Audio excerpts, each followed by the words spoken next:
Alrighty, hello everyone, and welcome to the AZ Snake Pits preview of the Arizona Diamondbacks farm system coming into the 2022 season.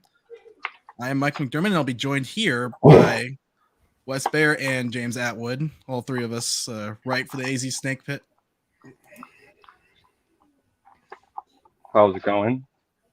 Hey. Excuse me.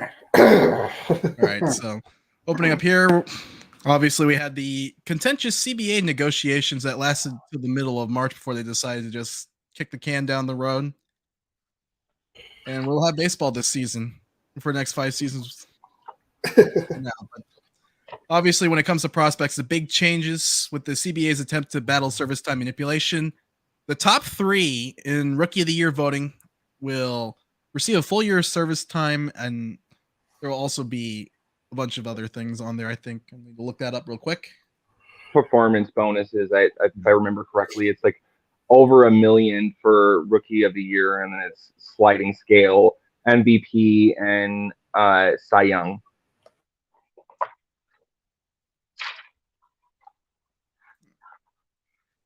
I could change this one.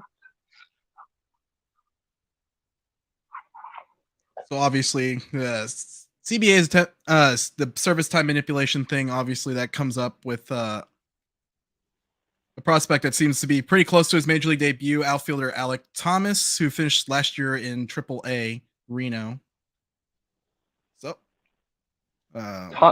Thomas raked. He said the CBA affects him probably the most out of all of our players. He has nothing left to prove in the minors at this point.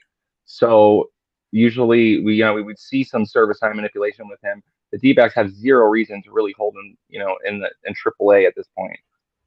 I will say there is one reason. It's because they might be looking at guys in the outfield like Dalton Varsho, Jake McCarthy, see if they could stick at the MLB level in the outfield. Obviously, we saw last year how Varsho raked in the second half. That does seem like a valid reason. I don't think that there's going to be any rush to bring up Thomas. There's no reason to hold him back, but you're not just going to gift him the job either and make him earn it. And there's nothing wrong with trying to make him earn it at this point. They have enough left-handed outfield bats that there's no reason to hurry him up unless injuries start to occur. Yeah, I would say injury is the only reason that Alek Thomas will be up before June 1st. Especially with this shortened spring, it really that is another reason to leave him in the minors, just to get him into like a good groove before they call him up. And yeah, there is a logjam in the outfield. So, but as far as like in a vacuum, I really don't see a reason to hold him back other than there's other players to give a chance right now. And you got Varsho, Peralta, Rojas. They're going to give Smith at bats on the outfield. You just know it. I cringe at the idea of that. You still have Haven doesn't belong in the outfield. Well, it doesn't belong in the outfield, and whether or not they put him there are two entirely different things. We learned that last year. Fortunately, I think this year with more outfield depth, I think he'll see a lot more time at first base and DH. I think first base and DH will end up giving Smith a day off from the field while Walker plays first base, kind of thing. I'd be okay if they just let Walker go now.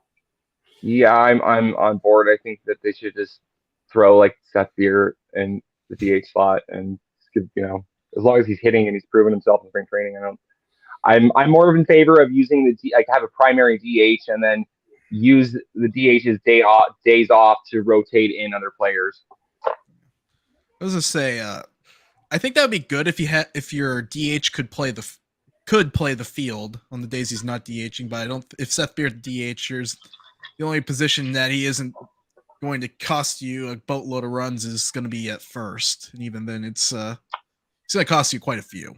He's athletic enough that he could play first 40 games a season, and you're not going to notice it too much. Yeah. That's the one position you're going to not notice it. I see much rougher first baseman out there. I think he's got a bad rap in Firma. I mean, he's not great. Don't get me wrong. He is not a great first baseman, but he's not he's not like David Ortiz out there when he's playing first, where you're really a liability.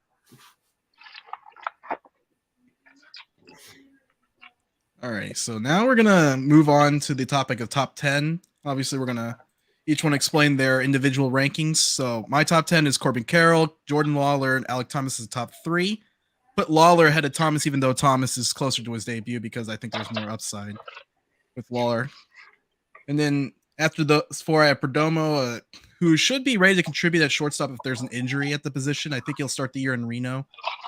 And depending on how the trade deadline goes, I would expect him to be the team's everyday shortstop in September, with the chance to take it full time next year.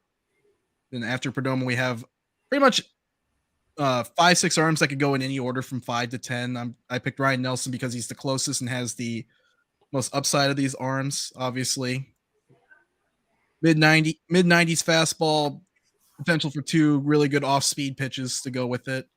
And then Blake Walston, which is more of a projection pick than Nelson, because Walston is still very much projectable at this point. I don't think he's much more than 200 at present day. He's still got some room to grow. Obviously. Fastball's still not quite where it could be.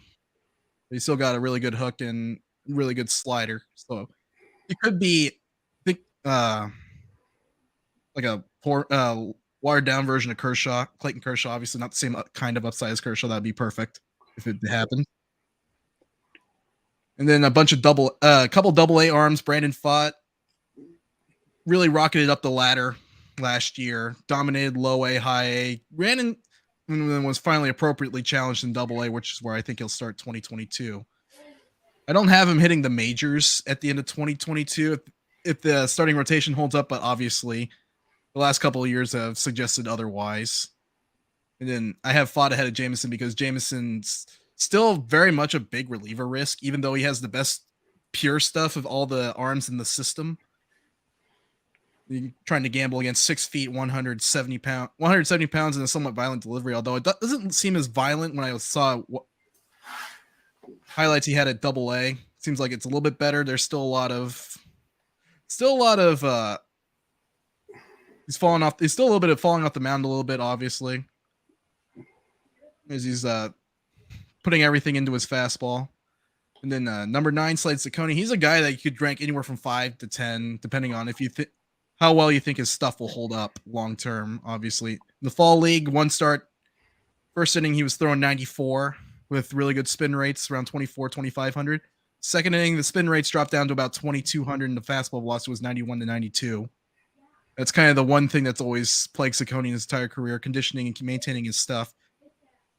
However, if it's a case where he can't maintain his stuff, he's obviously a back end of the bullpen fit with a guy that has 2+ breaking balls and and he could just fire 94 to 96 for 1 inning. And then my last pick is Kristian Robinson, still more upside. He's the guy that's probably 3 or 4 years away from being a regular, but the 40-man roster spot will probably push him up to the majors probably a little bit earlier than the team might be otherwise comfortable with. Just see what value he can have before his options burn out after the next 3 years. All right, so we're gonna have Wes explain his top 10 next. But honestly, I think there's a real consensus with this group of players. I have Carroll at number 1. You could put Lawlar or Thomas at 2, and then have the other at 3. Is really like they're all real close in terms of the expected performance that you see at the major league level. Thomas is obviously the closest out of the 3. Carroll's a bit of an injury risk. I'm a little concerned on how he'll recover, although he looks fine this spring. Lawlar also another injury risk, but I think he'll be fine too. I have Perdomo at number 4, and then I have pretty much the same order in terms of the pitchers here. Nelson at number 5, then Cecconi, Walston, Jameson, Pfaadt, and then Robinson. I mean, they all have like there's little differences in terms of like their expected value and role, but in terms of like just like a prospect you're going to bet on, they're all about the same. I think Cecconi, I'm probably the highest on Cecconi, and Jameson. Nelson, I think has a very good chance of succeeding. Out of all of them, I would pick Nelson to have the longest career. And then I have Robinson. I'd rank higher than 10 if it wasn't for the time off, the legal issues and all that. He's he would easily be number 5 here without the legal issues. I'd rank him higher than the pitchers. I expect him to have a major league career. He's too naturally gifted to be not a success. I mean, unless he comes into legal troubles again or immigration problems again, I don't see that really becoming an issue. And I actually think he's probably closer. I could see him in the major leagues in 2 years, not quite 2.5, not quite 3. So I'm a little higher on Robinson than Michael is. Perdomo, I actually in that group of players, I would put him in second as the most likely to, closest to the majors. Obviously, he probably will start the season with the team. So that's I think it's pretty much consensus with most people. What about you, James? I have the same top 3. Obviously, Lawlar has the highest upside, but I have questions about what his bat is going to look like after the surgery. That's just something, it's a wait and see. So I'm sticking with where he was before injury and just currently assuming a healthy, a full recovery and that he's right back to where he was. So yeah, I have the same top 3. Any order, I don't care. Clearly, Thomas is going to be there first because he's on the cusp of MLB ready already. I too have questions about Jameson based on his size. It's just 6 foot, 165 pounds, just does not stick as a starter in today's game, not long term unless you're something special. And the Diamondbacks aren't allowed to have good things, so I'm not going to assume that he's something special. But then outside of him, you got Nelson, Fott, you got Cecconi, who I still think has the best chance of reaching the majors of all of them. Not necessarily as high a ceiling, but certainly the best chance of reaching and sticking in the majors. I didn't rank Perdomo because he's already started playing in the majors, and I don't think there's going to be a whole lot of keeping him down at this point. I do think he should start the season in AAA and rake again before they just dub him, you are the shortstop of the future. As slick as he looked in the final 2-3 weeks of the season after Ahmed went down to injury, that's a really small sample size after getting completely blasted in his previous debut.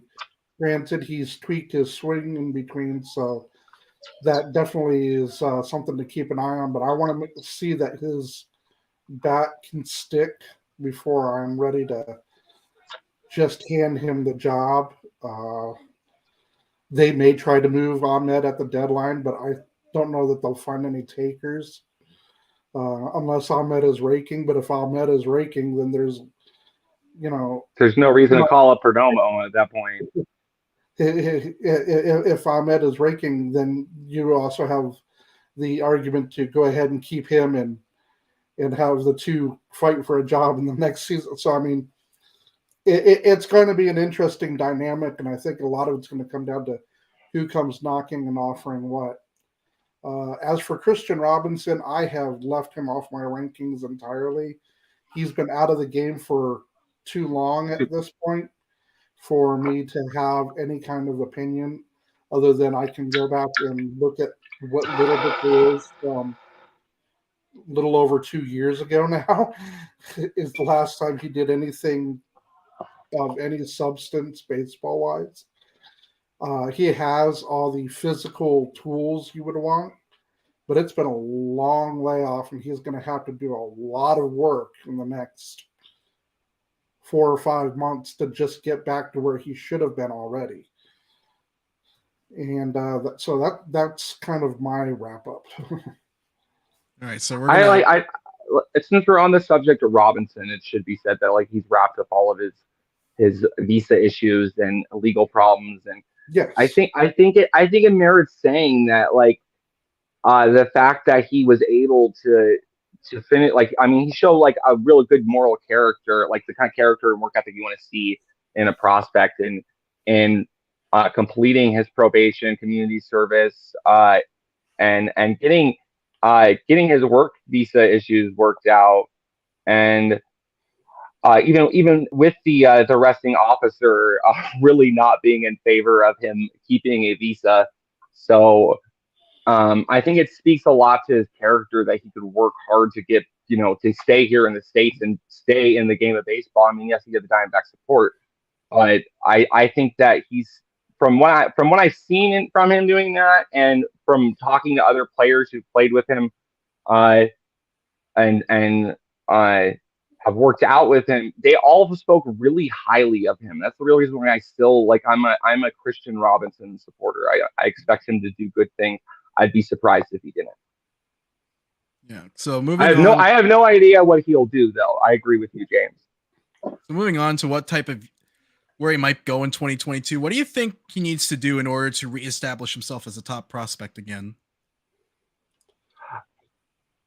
I think he just needs to go out there and succeed. He needs to hit well. He needs to play well. He needs to get off to a good running start, and he needs to stay healthy. I think it's really important here. So if an injury is the one thing I can see that could really derail his career further or completely at this point if he gets injured seriously this year. So staying healthy and having a successful season, I think, is key for Kristian Robinson. I'd agree with the health being a big issue.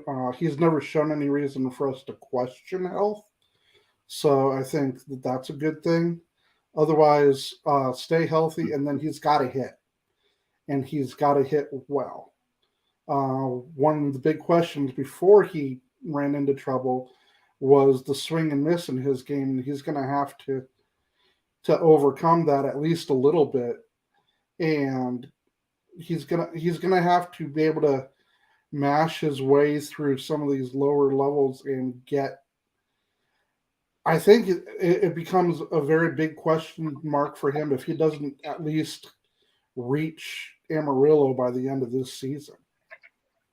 What level was he at? I don't have a computer that I can look up what level he was at, Michael. What level was he at the last time he was playing in the major leagues? The last time he was an organized ball, the highest level he was at was low A.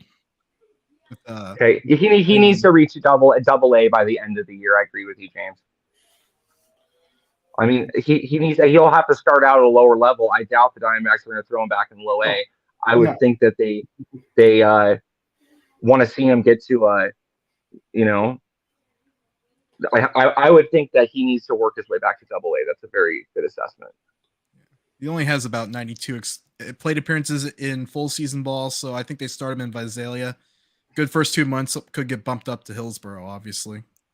Yeah, that seems I don't expect reasonable. him to start off in high A or anything, but I do think that if we're going to talk about him being a highly graded prospect, that Amarillo by the end of the season should be the goal, because of his age, his size, and just the fact that he's just got too many physical tools for him for there to be any excuse for him not to get there.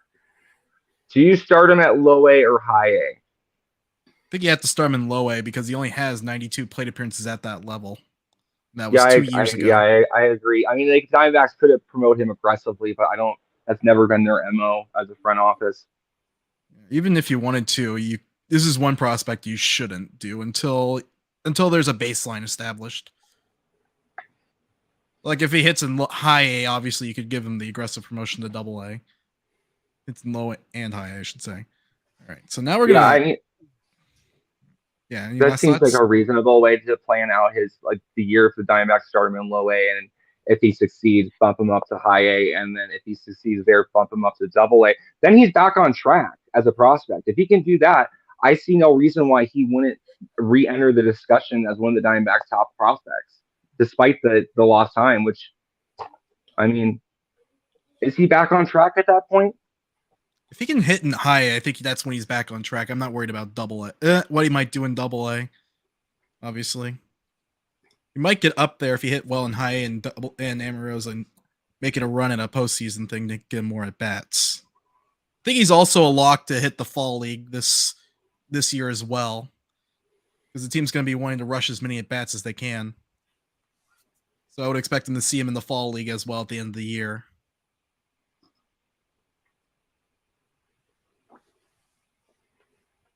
All right, so we're going to move on to prospects in the system that could contribute in the 2022 season for the team. Obviously, we discussed Thomas. I think Nelson was brought up as a possibility. Prospects. Perdomo. Well, Perdomo was the other player we mentioned, and I mean, I could see Fott contributing.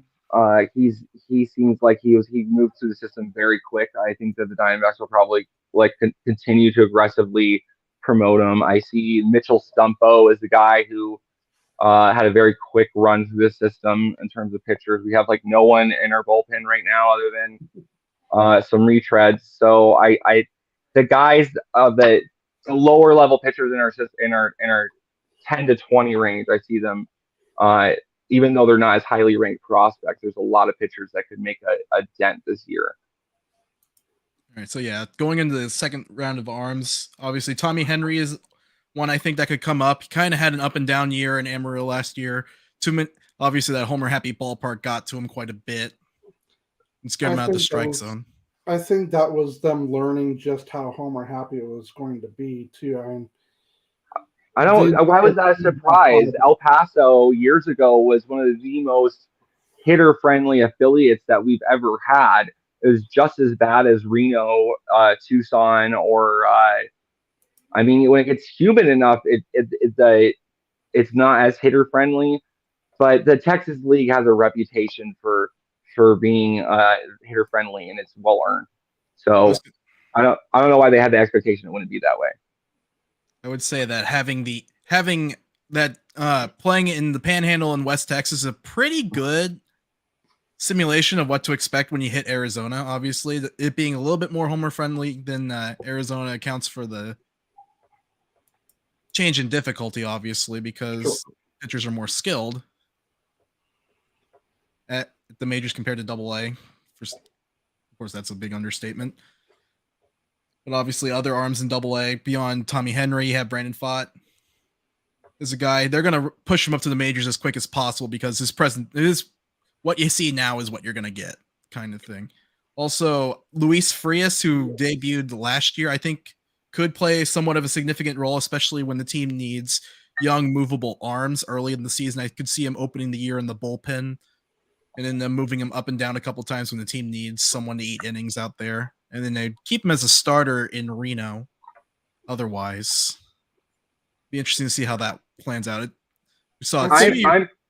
I'm curious if the team goes back to having our pitchers skip AAA for the most part, because it's been a disaster for at least for our farm system. What I've seen, like just destroying pitchers' confidence playing in AAA West. Well, I think Frias is one of those that could definitely be impacted by the new CBA restrictions in regards to how many times a pitcher or any player can be moved up and down as well. There's going to be a lot less incentive to bring him up for one or two, games and send him back down. So I don't think he sticks as a starter. I don't see it. His control isn't there.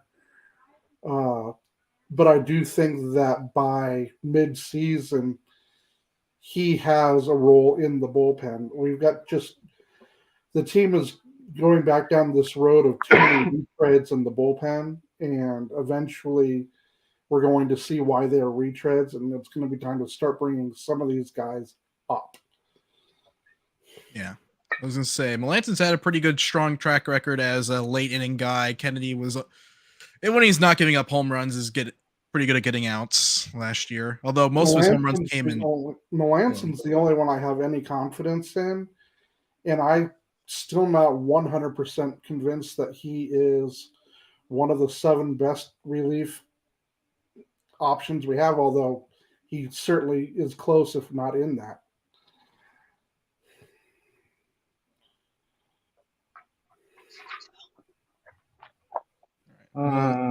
Taking some notes. Yeah, I mean, I don't. There's really not any players that I would add that we haven't really discussed that. I think is going to make is going to make a real impact. Most of the guys that they've graduated. Guys like Jake McCarthy. I actually think McCarthy will make a big impact if you think that if you consider him a prospect, but I don't. Yeah, he'll get a chance to fail this year. I don't think there's enough bat from the start at the major league level. I think he could be a platoon I like guy. I like his new swing. I think that with his new approach, his adjusted swing, I think that he has a much higher chance of succeeding than he did before. He's almost a different player. Yeah, much different player than he was coming out of Virginia. Obviously, filled out a little bit more pop. Obviously, I think there was that Athletic article where McCarthy coming into the 2020 season was getting outranked by some of the outfield prospects ranked ahead of him, like Carroll and Thomas were hitting the ball harder. That's where I started investigating and looking at comparing his swing from before and after, and I see the difference. And just from game footage, he does look like a different player. His attitude at the plate and in the field, it looks better. He has more confidence, and that can go a long way. Even if you may not have the natural ability, having the confidence can take you very far. And I see that now in him. He's got the swagger he didn't before. Yeah, I think he opens up either as the opening day center fielder or the major platoon half in right field, sharing time with possibly sharing time with Luplow, unless Peralta's getting the platoon treatment left. So I think he'll get it back. Is his name pronounced Melanson? I just realized that. I always thought it was Melantone, but I did not know that. Wow. Yeah. I feel terrible, Mark, for mispronouncing your name. Yeah, it's something I should have known, but I guess I've never heard his name spoken before. He actually pitched down in Tucson and took the team with him to the College World Series. He got drafted. That's actually, yeah, that's right. I remember that now. I just never heard his name pronounced verbally. All right, so we're going to move on to lower ranked guys in 2023. Obviously, Joe Elvis was mentioned. I think Davison De Los Santos was another name that was flashed earlier. Thick boy. Yeah, that guy has some serious power. I'm very impressed with him. I'm impressed with him since he was drafted. I've followed along and signed the DSL. We'll say sign whatever. Yeah, eventually they'll have an international draft. That's what I saw in my mind. But he is a very talented young man. He's got a great eye. He's got some serious power. Oh, he's got light tower power, legit light tower. Yeah, he's got legit power. It's 70 plus power, and yeah, I got to see that firsthand. And that's my concern with him is he knows that his power is why he is already moving up the prospect rankings, and now he's selling out for it, and he doesn't need to. He needs to. Yeah, he's got easy power. He probably does have the best power tool of any in the 15 years I've been following prospects in the Diamondbacks system seriously. He has one of the best power tools of any player we've had. I can't think of many others that I actually can still hit. We're not including people that have no hit tool. We're talking about guys that have some hit tool and can hit for power. And He check swings home runs. Yeah, he's crazy. He reminds me of like Vlad. Like, he doesn't have a similar swing, but it's like that Vlad Guerrero like light tower power, where it's like, it feels like it's gonna break something on the way out. Yeah, I was gonna say, where would you compare the Paul Goldschmidt at when Goldschmidt was entering A-ball himself in 2009? I mean, sorry, 2010. Goldschmidt's a weird case because I only noticed Goldie because of his stats. Like, I was like, oh, okay, this guy's really can rank. For some reason, he's not really a ranked prospect. And then I dug through his college stats. I'm like, this guy can seriously rank. Checked out his ISO, and I'm like, okay, he's got some serious power. So Goldie didn't have his, like, Goldie's really worked on himself. He's got a very, very, very good work ethic. And I think it's really what's carried him into borderline Hall of Fame candidacy. I don't think he will make it into the Hall of Fame, but he's got a chance. And that's because of his work ethic. He was not good defensively. I agree. He really was sloppy when he was in Missoula. I think it was Missoula. He did not look good from the footage I saw back then. When I first saw him and checked him out, he needed work. And I like to be optimistic and believe that a player is gonna, keep working on themselves. But I see adjustments season to season that are like, a player is working, they're getting better. I have no reason to believe that they're not going to keep doing that generally, despite what a scout might say. And then also, but the Diamondbacks can't have nice things, though. James is right. Paul Goldschmidt being the rare exception. Paul Goldschmidt being the rare exception. Yeah, I was gonna say also a couple other names. I think another name, obviously, this guy was signed last year, Manuel Pena. I think he's a guy who could rocket up the system in a year or two. I have not seen any footage of him. I have not seen, I haven't really, I can't think of his numbers off the top of my head or anything. So, but he's got a good reputation among scouts. If he hits and has a great season this year, he probably will end up in our top, that top 10 very least. Yeah, I got a little bit of a look at what his swing kind of looks like. It still kind of looks like a work in progress, but from batting practice session, he was driving balls to the warning track in left center field. How old is he? He's probably he's probably like 18 years old, I'm assuming. If he's in the country, I'm assuming he's 18 because with the way the rules work, if you're under 18 and you're an international free agent, you play in like an academy in the Dominican Republic, basically. I think he had his DSL year last year. Okay. So I think he's gonna be a complex guy this year, and then low A next year, and we'll see where it goes. So yeah, I think he's gonna be interesting because obviously the team's lack of third base depth in the system. I think he's obviously, even though he's listed as shortstop, I think he has the body type to move to third as well. But we'll see how he looks when he's 200 pounds, kind of thing. That's when we'll know if he's a serious prospect or not. But I could see him with 2 good years. He could be easily in the top 5. I think with possibly 55, 60 grade power, and the ability to stay on the infield, whether it's second or third, with the left-handed swing that could generate 20, 25 homers potentially. It's a guy I have listed for later.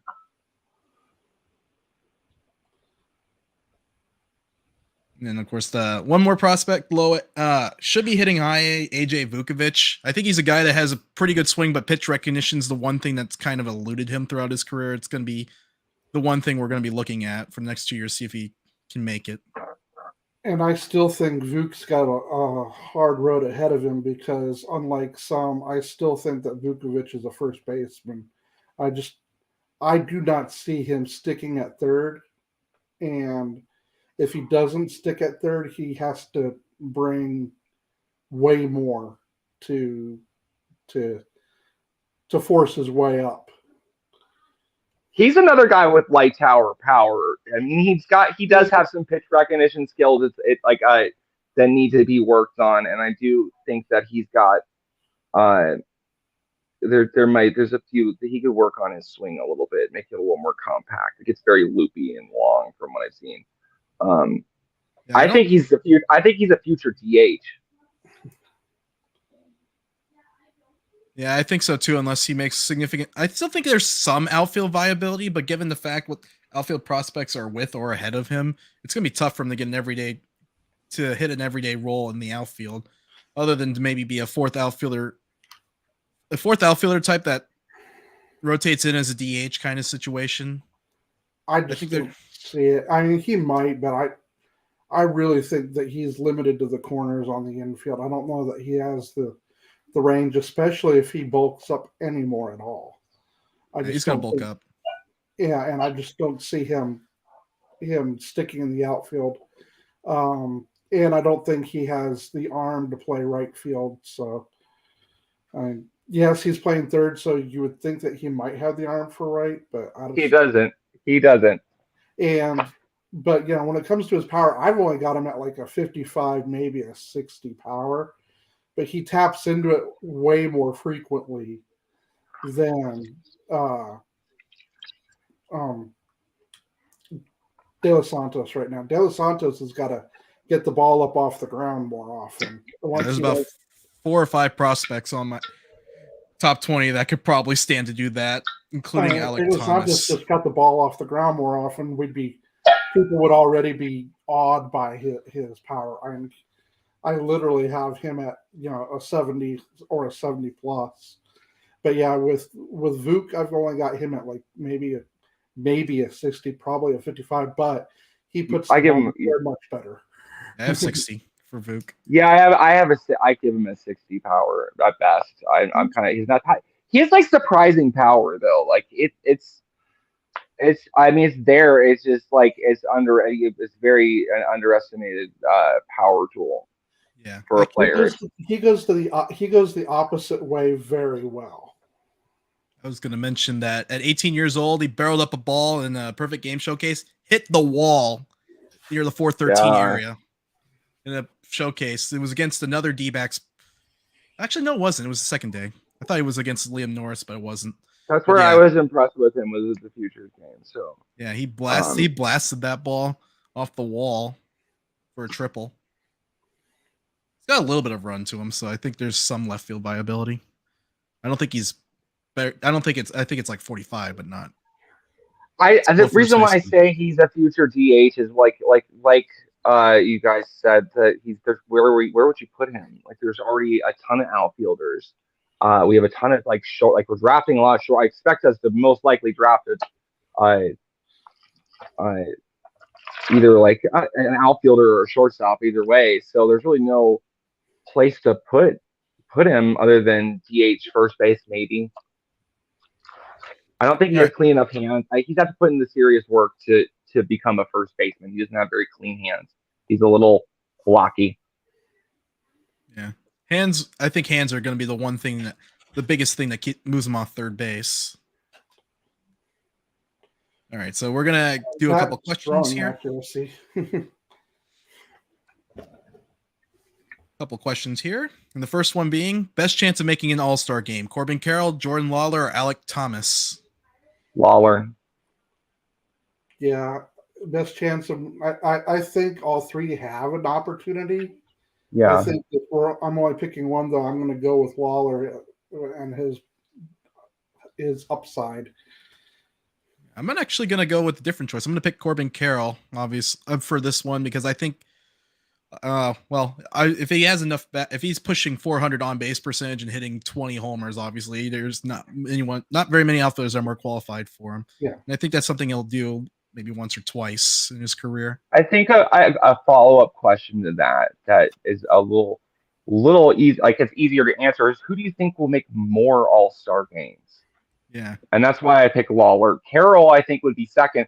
Thomas has a lot of competition in terms of who he'd be competing with as an outfielder. Same thing with Carroll. I think Lawlar has a good chance of sticking in the middle infield. So that's why I'd go with him. Yeah. Multiple all-star games, obviously, I think Lawlar's the obvious choice. Yeah, I mean, Alek Thomas, especially if he debuts 2022, he's going to be competing with the likes of Acuna, Soto, Bryce. Yeah. And, I like Alek Thomas. He's no Juan Soto. I was going to say, Nick Castellanos. Yeah, I agree. Castellanos, you want to make a pick from last year?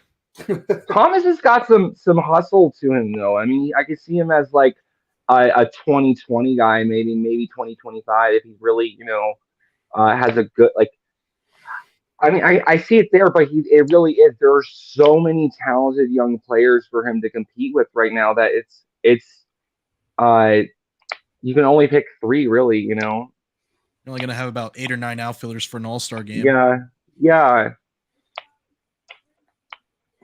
And once you take out some of the obvious ones that are going to absolutely make it. Yeah.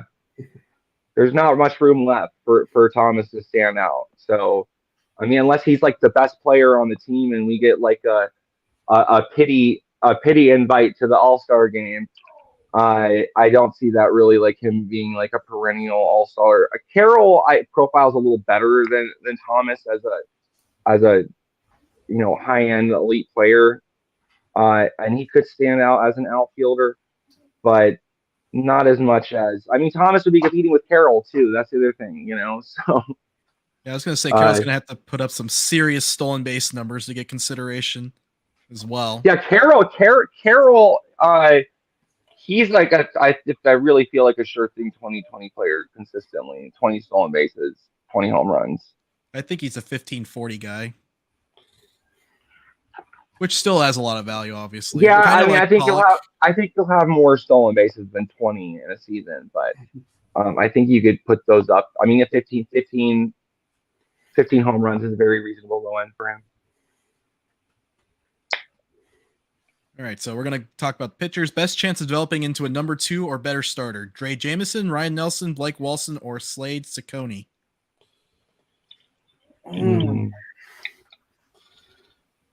I think I would go with either Drey Jameson or Cecconi. I give Cecconi the edge. Jameson may not have the body type, but there is a chance that he's a freak of nature who doesn't break down and can hold up. But I go with Cecconi. I think Jameson absolutely has the stuff. I just don't know that he's going to hold up. So I'm going to have to go with either Walston or Cecconi. Cecconi, it's going to be all about what's between the ears. If he can really dial himself in and work on that conditioning, I already said it earlier. I think he has the best chance to not just reach the majors, but to stick. But that sticking includes the possibility of him going to the bullpen and being at the back end. So, but I do think he has the stuff that he could be a number 2 if we're going to go that high.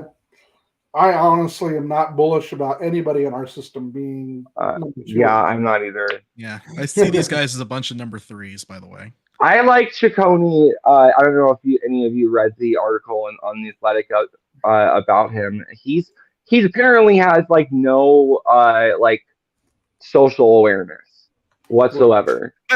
Yeah, that was funny. And to me, I find that's very endearing. And if the dude can just like focus on being a good teammate and working hard, I think he actually, like, if he stays healthy, I don't see any reason why he couldn't be like at least number 2. Walston, I kind of forget it because they're all kind of interchangeable in my head. Walston has a very good chance of being a number 2. I think Walston has the best body for it, and absolutely. The fact that he throws lefty is going to help his stock. I don't know if he makes it as a number 2 though. I think this will be a big season to kind of help us get an idea for that, though, because if he takes another big step this season and really develops into, hey, I am a full level better than I was last year, that'll really change my opinion of him. But, right now he's 20. He's going to be looking at being in either high A or double A to start the season. I'm pretty sure they'll start him off in high A. Yeah. But he's going to need to be in Amarillo sooner rather than later. I think he's on a similar timeline to where Nelson Jameson were last year. Yeah. maybe. But yeah, out of all the pitchers in our system, I think Jameson has the best mix of stuff. I just have a lot of questions about his durability. Yeah, I do too. Walston, I like. He has like basically the perfect pitcher's body. I think he has a good chance of being a number 3. Honestly, like out of all of those players, he's got a very high, like, what's not the word, high. He's got a pretty high chance of being like a regular inning starter, and as a left-hander, he's gonna find work probably for the next 15, 20 years if he stays healthy. Yeah, a lefty with a good breaking ball, projectable fastball. Like I said, I think all the gains he had in 2019 were lost kind of in 2021. And he's another one who, like Cecconi, he needs to work on stamina. And I think this is going to be kind of a running thing, not just with the Diamondbacks, but for many organizations for at least another 1 to 2 seasons, is you're going to have guys that lost 1 or more seasons of development that are going to have to really work on getting that stamina back up there that they can throw 94, 95 for more than 5 innings, because Walston's one that early in the season, he'll pitch mid-90s, but later in the season he was that 92 kind of guy. And at 94, 95, yeah, he's number 2 type stuff. At 90 to 92, he's a back-end starter. I think a real issue that we have with our farm system is conditioning, but it goes into another point, which is that our minor leaguers, they're not treated as bad as the Angels minor leaguers, where they have a soda machine that you got to pay for apparently, and you eat bologna sandwiches. But we're not the best, and if we prioritize our players' housing, nutrition, and everything else, we could get much better results from them. Hint, hint, Ken Kendrick. This is a ownership. There we do. There are. Yeah, there's an ownership in general. I mean, I know there's minor league owners now, but I think aren't they all under the major league umbrella now? Yep. So yeah, it's Ken. Ken, you need to pay your minor leaguers. They're human beings. They need food. They're athletes. You got to pay them and feed them well. There's obviously the conundrum of minor league players need to get how much is you want to pay a minor leaguer, in the question of also how many do you really want to put in there, kind of thing. Well, it's an exception. They have an exception for minimum wage for minor leaguers. They're like the only people besides like prisoners that can be interns that can't be. They don't have to be paid a minimum wage or a living wage. It's they're like my real issue I've noticed is, and I've heard from talking to players, is they don't get enough food and they don't get enough money for food, and you can't expect a guy to stay to stay conditioned through a season, because it's a long season, especially when you're not eating enough food. Yeah, I was gonna say 140 games in the minor league season. Yeah, it's like 140 or 150, somewhere around that number. Yeah, so I mean, it's not as much of an issue for like high draft picks, but for the lower draft picks, I think it's like definitely an issue. Making your signing bonuses, last, like paying for your nutrition and everything. Like, I think with the lower draftee picks, that's something to keep in mind, that their conditioning may be affected by the fact that they're financially not in the best situation. That's definitely, we're going to seg right into the draft. A second to the draft right here. Yep. So obviously 2022 draft. So we're talking about the 2022 draft. Obviously, D-backs top 3 picks, 2nd overall, 35th overall, 42nd overall. So the team will have plenty of financial muscle coming into the draft with 3 picks in the top 50. Obviously, so getting to the math here, obviously D-backs are 2nd in the draft order every round, plus 2 compensation picks. The Rockies and the Reds will each get one after the first round. For the Reds losing Castellanos, who signed 5-year, $100 million deal with Philadelphia, and Trevor Story going to the Red Sox for 6 years, $135 million. In fact, Story signing that story was broken this morning. And he's going to second base. I always thought he was a better fit for third. I always keep thinking that Story's a third baseman, and I'm surprised that he's a shortstop every time I find out that he's listed as a shortstop. I don't know. I don't pay enough attention to baseball when I should. All right, so we're going to be discussing 5 players that could be taken at the top of the board. Obviously, the first one being Druw Jones.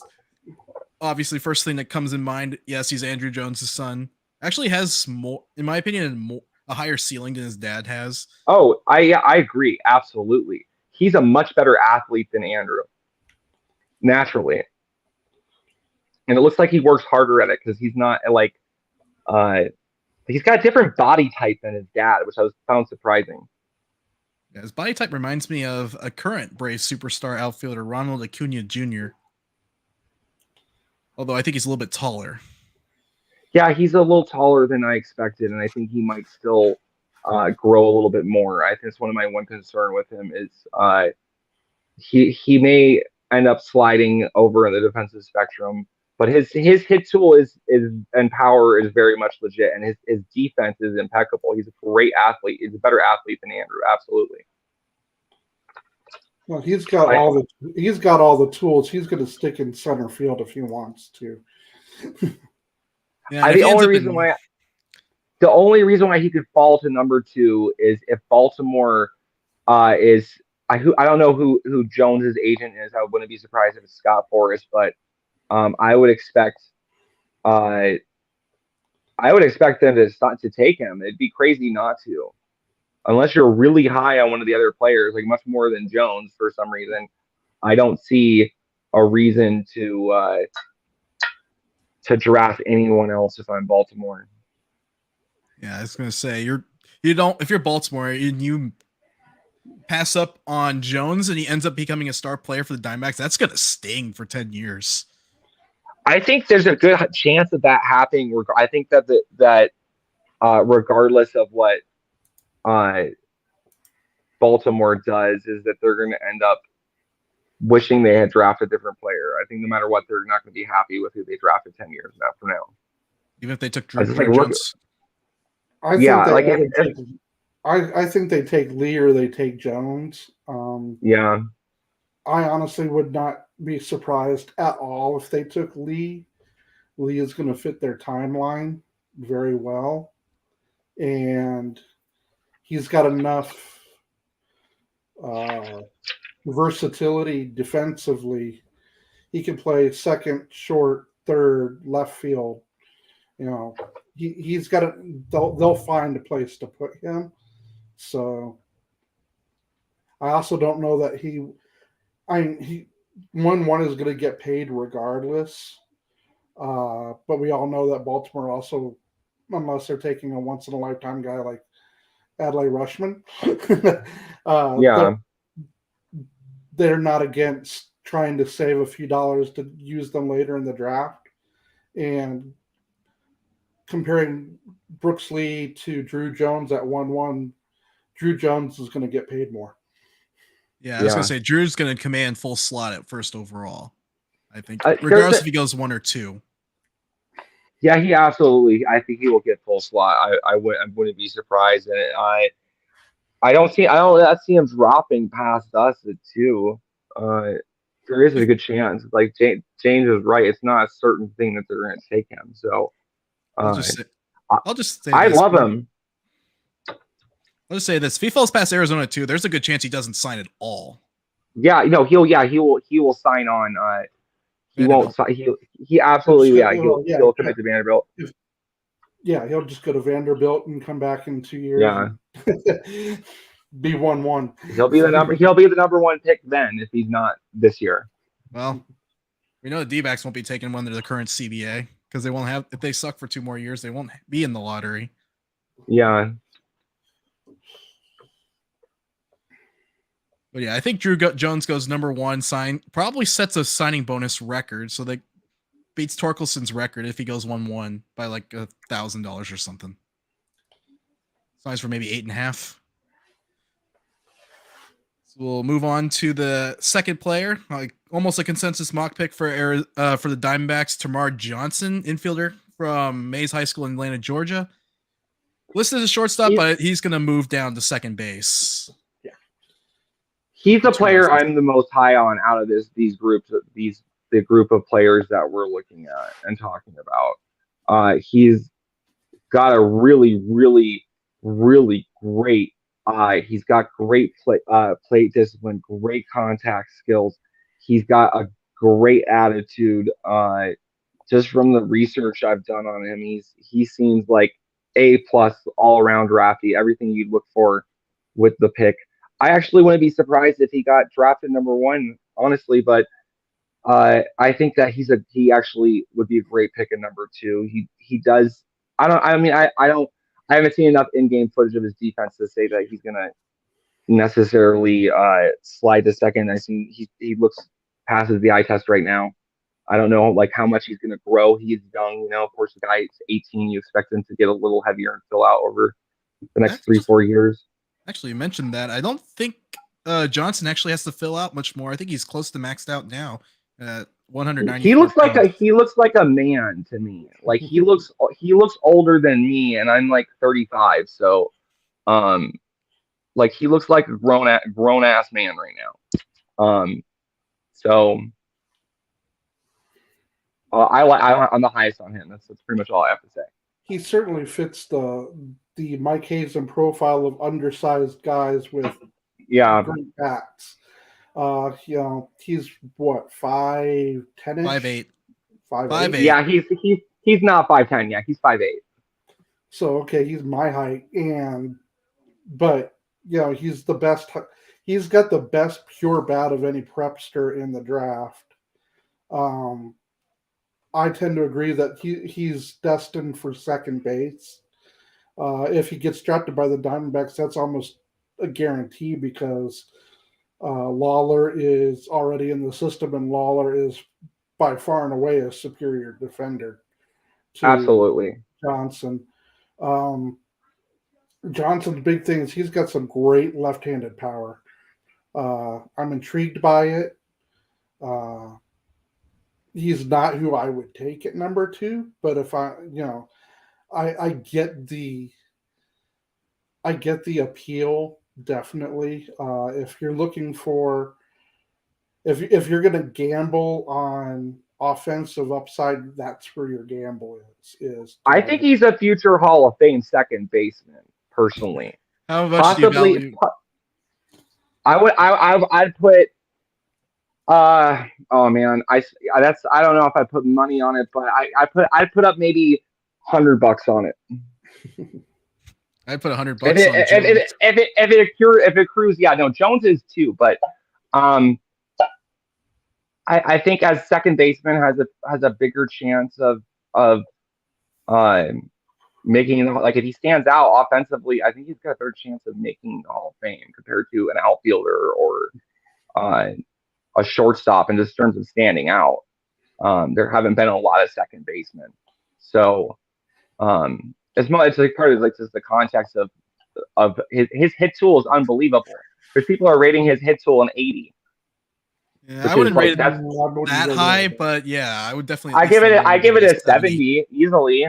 I give his hit tool 70. I give his current hit tool probably a 55 or 60 with a ceiling of a 70. Okay. But I guess if I'm gambling on offense, if I'm willing to he's a good bet on that, James. Yeah, he's the guy I'm taking if I'm willing to roll the dice a bit with the second pick, and I want to bet on offense. Then I'm going with Johnson, but there's 3 other guys on the board I'd rather take ahead of him. So yeah, I was going to say, depending on that Hall of Fame selection, it depends on what you're going to get out of him outside of the bat. I don't think you're going to get much, but I don't think you'll get negative value. I think as a second baseman defensively, not going to win a Gold Glove. You're not going to win a gold. He's not going to ever win it, be in contention for winning a Gold Glove. But as long as he's capable of turning double plays and making the plays he's supposed to, he'll be fine. I'm not necessarily sure what he's going to give you speed wise. I think he's a 50 speed. He's probably a 50 or 55 speed guy. If he can give you 50. Present speed and present speed tool is probably what you're going to get, because I don't see him filling out any further. He's already at the body he already needs to be at the major league level. So I think he'll actually rocket up to the major leagues a lot faster than your typical high school bat. So he could be here in less than 3 years and debuting at 21. That sounds about right.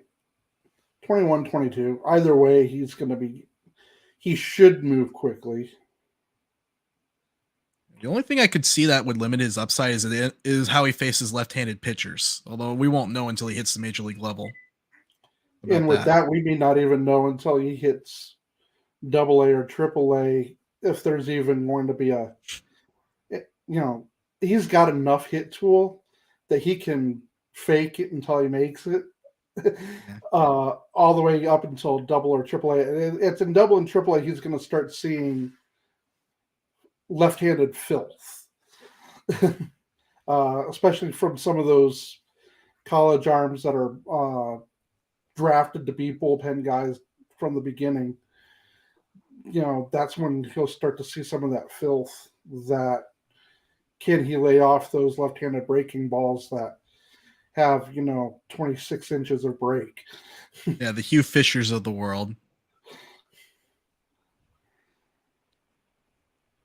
Tying in a left-handed bullpen option that was recently drafted by the Diamondbacks. All right, so third high school bat, perhaps equally as much upside as Jones, but certainly a much lower floor. Elijah Green, outfielder from the IMG Academy, University of Miami recruit, although he's probably not going to step foot on campus unless he has an unreasonable signing demand. But obviously, we want to account for all three of them. I have Green as my number 3 prospect in the draft, just ahead of the college guys. He's got as much a ceiling as Jones, but there's a lot more swing and miss in his bat, and yeah, I think he's actually more likely to end up in right field since he's already built like one present day. I was much higher on Green or like last year going into this year. I think most scouts were, and he just really hasn't done much more to really stand out. He does absolutely have a ceiling as high as either of Drew Jones, but he is more swing and miss. He's a little he's a very aggressive hitter from what I've seen in limited amounts of scouting footage. He has as much power as anyone in the draft. People have been trying to sell me on Elijah Green for over a year now, and I see it. I get it. I understand why so many people are high on him. I personally think that he is going to be very comparable to a younger version of Justin Upton, which is not a bad thing. He is oversized, which is, going to serve him well. He's got great speed. His arm is a cannon. It's not necessarily the most accurate, but it's legit though. Oh yeah. He's got all the things you want. He's got all the tools that scouts can dream on, and his ceiling is as high as anybody else in the draft, including Drew Jones, but his bust potential is very legit in that he swings out. He comes out of his shoes when he swings. Oh yeah. He's a very aggressive hitter. Out of the 3, he is the most aggressive. I think he's probably the most aggressive hitter out of all the players we're talking about. And when it comes down to it, that's going to have to go away, or he's going to get exploited. And when these guys that are such great hitters at lower levels are forced to change too much, there's a lot of drop off often. And so I don't know. I like him better than Johnson because of the upside, but I'm not nearly as confident in his bat as I am in Johnson's. I was gonna His say his pure hit tool is not as good as Termarr Johnson. There's outfielders that profile like Elijah Green that scouts are really, really just high on, or like a dime a dozen that a lot go bust. Like I mean, think of Elijah Duke, Fernando Martinez. Like you can there's a lot of guys that 18-year-olds with power, speed, cannon for an arm that end up flaming out. And Jordan Adele says hi, by the way, if you want to go over this example. Oh, that's another one. I don't know if Adele's a bust yet, but I think he's certainly not going to pan out like they've talked about him, like where he's like another Mike Trout, which I don't think anyone should be. You shouldn't be comparing generational talent like that. The only guy who's matched the hype is Ohtani, and that's for good reason because he's not a human being. He's a robot. He's a Japanese baseball robot. Well, he also hit the major leagues at 25, as opposed to Adele, who hit 21. His high school. Watching Ohtani in high school, there's not going to be another player like him for like anyone who compares someone to Ohtani doesn't know what they're talking about. His high school when he was playing in the big high school Japanese tournaments, he looked like a man next to a bunch of boys. Yeah. It's well worth checking out on YouTube if you look at some of the younger stuff about Ohtani, but move on. We're talking about one of the greatest athletes to ever play baseball here. Yeah, if you don't think that he's a generational talent, then you also don't know what you're talking about. I mean, he's got a death grip on that MVP as long as he's healthy. That's the key, is keeping him healthy. All right. So we'll go to the college bats. Obviously, Brooks Lee being the first one. Cal Poly Tech. Plays shortstop there, but I think he's going to end up moving to a different position, lower down the defensive spectrum. I don't think he has the range to stick it short, but he profiles well for either second or third, depending on where the organization needs him. He's second base, shortstop, third base, left field. He might even have enough arm for right field, depending on where he's playing. I would argue he has the best bat in the draft. Termarr Johnson certainly has the best prep bat. Brooks Lee, I would say, though, might have the best overall bat. Not quite Johnson's power, but he's the most polished, in my opinion, if you're trying to make a distinction between the two. And his strike zone awareness is uncanny for somebody of his age. And, it just he lays off pitches that most guys are swinging at. It's kind of impressive. His numbers that he put up at Cal Poly, they're good but not eye-popping. Conference Player of the Year, though, last year. But I think some of his lack of numbers comes from the lack of playing time that these guys have had over the last couple of years. I would have absolutely no problems with the Diamondbacks taking him at number 2. He doesn't have Druw Jones or Elijah Green's upside, and that would piss off a lot of people. If we took Brooks Lee, especially because he's not going to stick at shortstop if he's competing with Lawlar.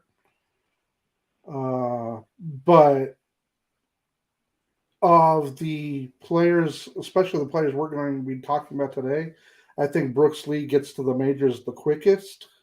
And I think he is the most, I don't want to call it a sure thing, but he is the safest bet. Yeah, that's a good way to put it. Is he's a very safe bet, very polished bat. His dad's a coach. From what I understand, is he's going to retire from coaching Cal Poly after this season. He does. I mean, overall, as a hitter, I like him the most. Like, he's certainly a very, very safe bet. James, you're right. I just think he's a very boring pick. Yeah, this organization could use some excitement. We could. Yeah. Like, one of the reasons why I'm high on Termarr is this dude has a very fantastic attitude. Yeah, I don't think attitude will ever be an issue for Lee either. No. Yeah, I mean, he's got dad, coaching him on constantly. So I think that, like, I mean, he's a great, like, I mean, there's no reason to not like Brooks Lee. He's going to be a successful major leaguer, and I have very little doubt of that.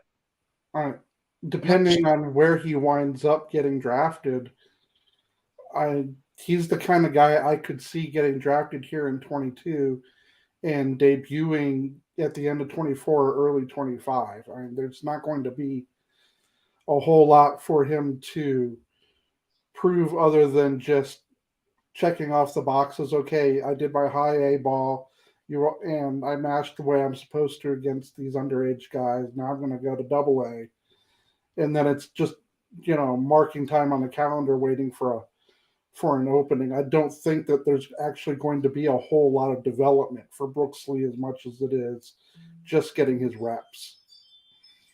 Yeah, by the way, I've looked up Lee's numbers, 16 walks to 4 strikeouts this year. He's got fantastic plate discipline. He walked 18 times last year. He's kind of janky with his swing, and I kind of bails out on the way he bails out on pitches is a little unusual. Like, and I something about it's like watching his at bats and the footage on YouTube I could find earlier. It's just it's not like good or bad thing. It's just unusual the way like he contorts his body to hit a pitch high or low, or like he's like makes lots of contact. But it's just like the way he adjusts his swing is kind of, I worry that he'll get like out of kink, and get out get into bad habits. But he does have a dad as a coach, so it's not really a worry. You ever hear that Matt Holliday story about when his swing got out of whack, so he called his brother up about it? No, I've not heard that. Same idea. Mm-hmm. Wonder if he's still coaching at Oklahoma State. Oh yeah, I have heard that. That's right, Matt. Yeah, Matt Holliday's brother, coach. That's right. So, fifth and final player we're going to talk about today, Jacob Berry. Positionless. I put first base / corner outfield, but obviously more of a positionless bat here. But the guy that absolutely can flat out rake from both sides of the plate. Question is defensive fit. That pretty much sums up my opinion. The dude can hit, but like he's very likely to be a first baseman or a DH, maybe a left fielder. It's a safe college. It's a safe bet for the Diamondbacks. If they wanted to save money at 2 for these like the two our second and third picks in the draft, I could see them,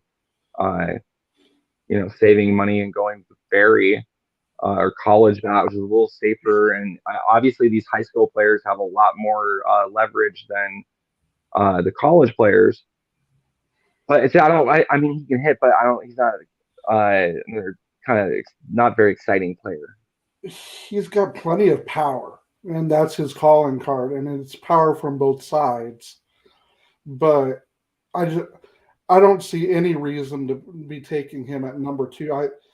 As I've said before, I don't think he's even a top 5 guy unless the Nationals want to surprise us and take him at number 5. All the guys we talked about already are guys I would absolutely take over him. I would also take Susac over him, and I would take Pareda over I would too. I'd take Jace Jung over him. And I think of all those, Jace Jung probably profiles closest to Jacob Berry, but can actually play a defensive position. So, I mean, if we're going to go with a guy who has some great power and a decent hit tool and try to save money, I'd rather see them go after a Jace Jung type than Jacob Berry.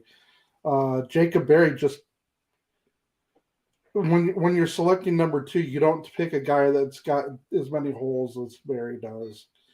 And Barry is not. He's not particularly quick.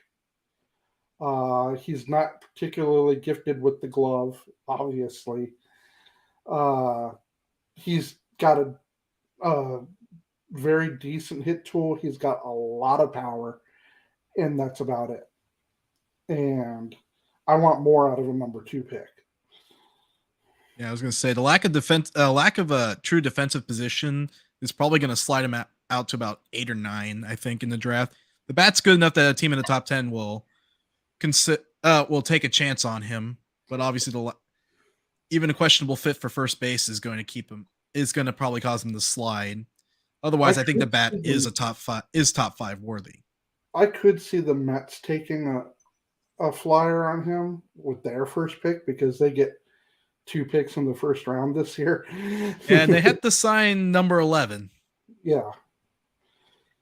But taking Barry at number 11 is actually not a bad call for that's not a bad idea. I mean, I could tell you that seems like a possible scenario that could play out. The Mets have, zero problem spending money right now either. I don't think Barry will command more than 11 slot though. If he was taken by the Mets. So anyway, last question. Top 5. Who do you got? Baltimore at 1. I go with Druw Jones, honestly. I think that's pretty much the consensus. He's unless he does like craters for the next if there's like scenario, I don't see a scenario unless Baltimore's cheap where they don't draft. I could see him drafting like maybe Brooks Lee, but I'd go with Jones. I mostly agree. I think some of it will come down to what is Brooks Lee's signing number. And they'll have these talks with him. We aren't going to know, but they'll have these talks with him before the draft. What's his number to sign? And if they can save themselves $3 million by signing Brooks Lee instead of Druw Jones, I could see Baltimore going with Brooks Lee and then dumping a heaping pile of money on somebody else with their second round pick. With their second pick. Otherwise, I think that they'll go ahead and bite the bullet and take Druw Jones. The big thing being that he's going to command, the full slot there. And so I really think that Baltimore's decision comes down to what Brooks Lee's number is. So if you looked at Baltimore's pick, obviously they have 1, 34, and 41. So 1 pick ahead of Arizona, 1 pick ahead of the D-backs in each round Right. of 3. Yeah. I mean, Baltimore has had like they've been high draft picks for the last decade basically. Longer. I mean, they're more successful. Since 2017 they've been like in the top 5 picks every single time, if not the number 1 pick. And you have. I mean, I would hope that. Is Angelo still on the Baltimore Orioles? He's the owner. Yeah, that's what I thought. Okay, so if Angelo's wants like to have a cheap winning team, then he should shell out all the money he can for Druw Jones, regardless of the picks prior. He's very likely to be have at least a more successful career than his dad, and that says a lot. Andrew Jones is a borderline he's a Hall of Famer, if not for the complete cliff dive, cliff jumping that happened after the age of 30. 2007. Yeah, like that. Oh, it was painful to watch Andrew Jones just collapse because he was very exciting when he first came up. Yeah, I think the conditioning got to him when he hit his 30s. He aged really hard in his 30s. He was still a 3-WAR player at age 30 with Atlanta, but then after that, it was just like nosedive with the and he was a sub replacement player for the Dodgers and White Sox. And the key age group for a Hall of Famer is 30 to 34. Yeah. not my quote, but Foolish Baseball's quote. He was talking about Jackie Robinson. Oh yeah. So yeah, so if Lee was available for what Henry Davis signed for last year, what would your prediction be, James? I think they take Lee. I agree. They probably, if they can save money for those later picks, that's been Baltimore's MO. Regardless, they very, very rarely draft, the best available talent. So, well, they did with Rushman, but they do when there's a clear-cut guy to take. Yeah, that's an exception. Rushman was one of the true clear-cut 1-1s we've had for a long time now. Yeah, absolutely. Even Jones doesn't have that because there are 3 guys that would go 1-1 in any other year. Right. And Lee and Johnson. All right, so we're going to assume here that Druw Jones goes first overall to Baltimore. Talent too good to pass up on. Your pick at second overall. I'll start with Termarr Johnson. I'm going Brooks Lee. Yeah, I'm gonna go with Termarr Johnson. I think that he fits the Diamondbacks MO. All right, pick number 3. He definitely fits the profile that Mike Hazen likes. Yeah, that's exactly it. That's where I think that they're going to go with him, unless Jones is available. All right, so Rangers picking at 3. Druw Jones goes 1, Termarr Johnson at 2. Who's your pick at 3? I would take Brooks Lee. Yeah. It's up to you now, James. You're the one who's done anything different than like Michael and I just agree. I'm thinking they probably take Green, actually. I can see that. Yeah, I could see that. I could see that too. That's I can see Texas gambling on the total package there. Yeah, I'm not sure how the new stadium, if it's as hitter friendly as the old one, but it doesn't really matter. He's got the power to get it out of any ballpark. Yeah, including out of Dodger Stadium, literally. Yeah, ask Marte how that went. All right, so Brooks Lee at 3. That means Elijah Green is available 4 at Pittsburgh, which is my pick for 4th overall. Green goes to Pittsburgh. I think they take a chance that Green can stick in center field and that he can hit enough to be an everyday player. With hit like 250 with 35 plus homers. And hopefully some walks in between.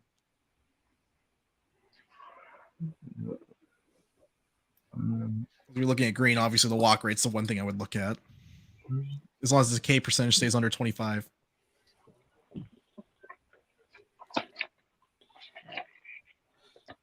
I have Termarr Johnson going there. Let me look at my.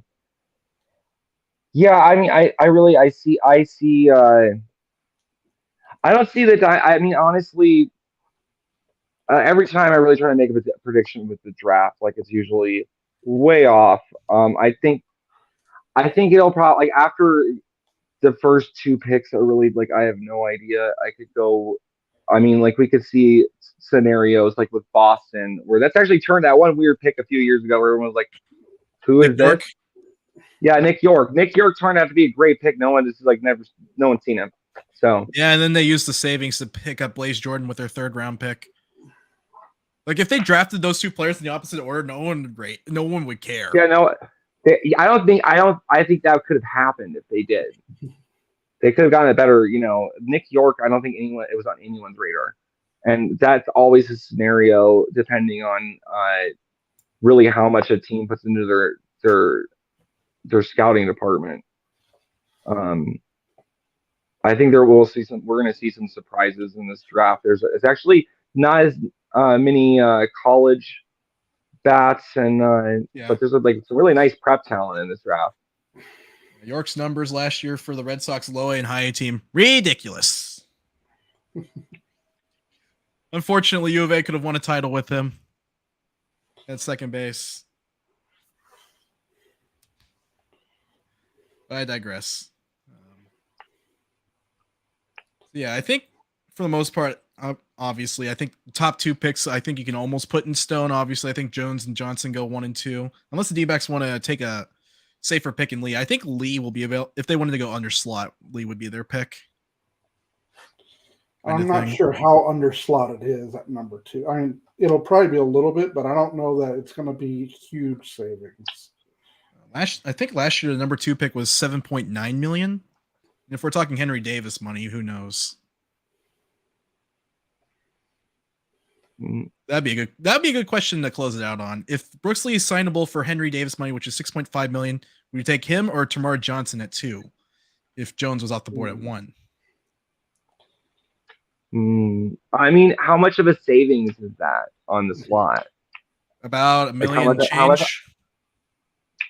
No, I'd still take. I think it's about. I could go either way on that. Let me look at the number real quick. I think we touched on it earlier. Johnson is certainly going to be the sexier pick, and it's going to generate more excitement. But here we go. Second overall pick, 7.8 million. About the draft bonuses are supposed to go up this year. Yeah, so the last 2. So we could be talking just under $8 million. Yeah, Brooks Lee is the safer, probably cheaper pick. If you can sign him for under slot, I think it would probably be the smarter signing. And he'll rise through the draft very quickly. He's probably more likely to fit our current window of contention than Termarr Johnson. But his bat is just makes him a sexier pick. James is right. Yeah, if you're looking for someone to build your franchise around, I would take Johnson over Lee. Although I think we already have a pretty decent core of prospects, and all the players that are taken are going to fit in that timeline with everyone else in the system right now. So it's not even you just take the guy you think will hit the best, because they're going to end up playing the same position, most likely. Unless you see Brooks Lee as a Ben Zobrist type, as we alluded to earlier. A guy that can play all over the diamond at above average level. I could see Lee reaching that level of, like, with just the work ethic it takes to do that. I think he does have the work ethic to become a Zobrist type super utility that can be above average at least 3 positions. I honestly think that Termarr has a better hit tool than Lee. Yeah, because I think none of the players the Diamondbacks are going to draft are going to have signing concerns, obviously. If Druw Jones wants to break the signing bonus record, D-backs would only have to possibly give up $800,000 over slot, and you can always fix that with your second pick by taking a guy like in the 50s.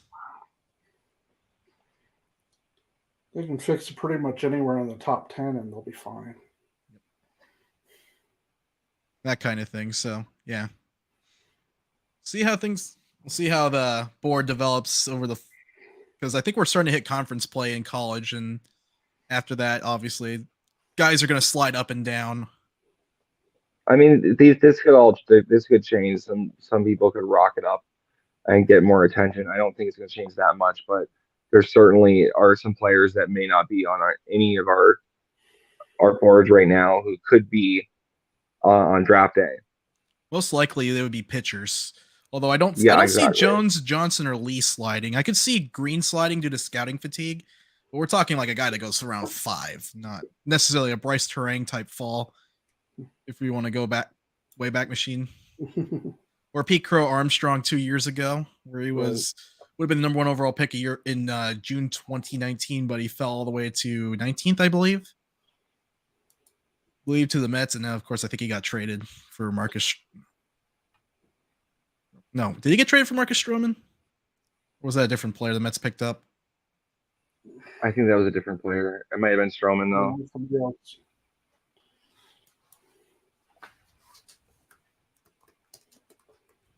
Yeah, well, anyway, the details on that trade doesn't matter so much. So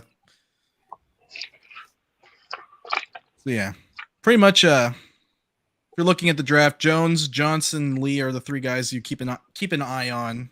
I don't think either guy is going to slip because Lee pretty much his profile set in stone, more or less. Yeah. And then Johnson, you have if you're looking for if you're looking for probably the best offensive upside, obviously Termarr Johnson and Druw Jones being probably the best overall tool set in the entire draft. Anyway, thanks everyone for watching today. Be back. It's been great.